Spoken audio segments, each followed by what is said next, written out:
La Carlota Saturday Market. Ayan. Ano yan sila? Every Saturday, market day, ang mga items at product nila from Mount Canlaon. So, mga taga-Canlaon yung mga nagtitinda dyan. So, mura daw yung mga bilihin. Let's see, guys. Ayan, may mga prutas sila. Ayan, mga itlog, bigas.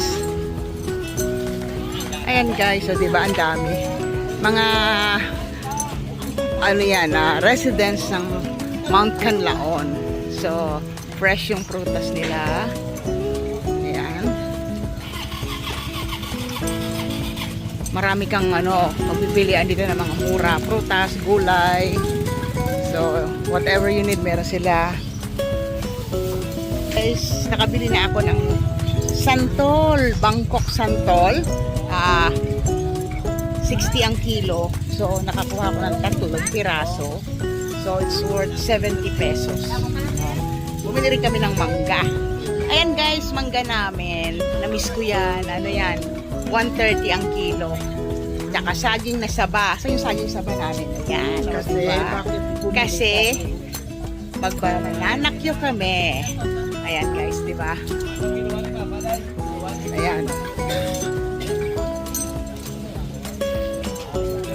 So, ayan guys, bili na. Pili na guys. Mamalengke na tayo. Hindi na rin kasi kami nakatulog. Kaya, namasyal na lang kami dito. Malapit lang din kasi yung bahay nila gala dito. So, ayan, mga gulay. Ayan, kayo mga putas nila. Ayan yung ang tawag nito, tol? Gawaya. Balinghoy, guys. May upo, avocado. Yung everlasting yata na avocado yun, guys. So, marami kang mapagpipilian. So, hanggang to siya, mag-start na, matatapos sila hanggang 12 p.m. Ayan. Yan, dito kami nakabili ng saba. Ayan, dyan. So, ayan guys. Broccoli.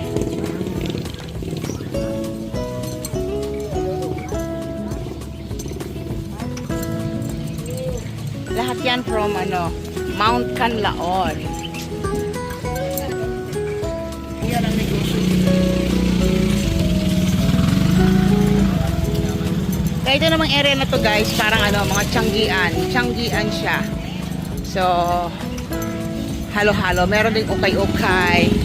Mga chanelas. So, bili na kayo guys.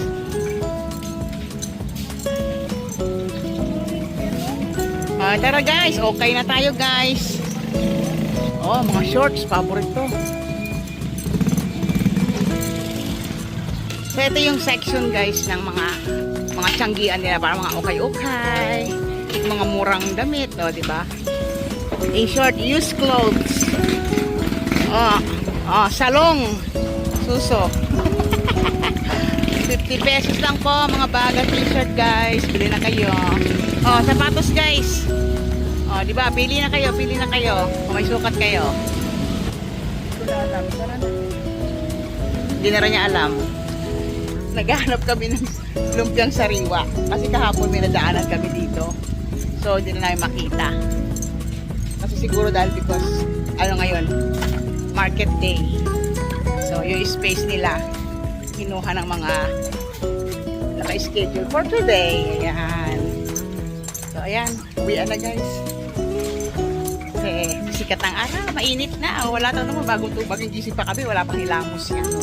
Nag-video na. Vlogger is real.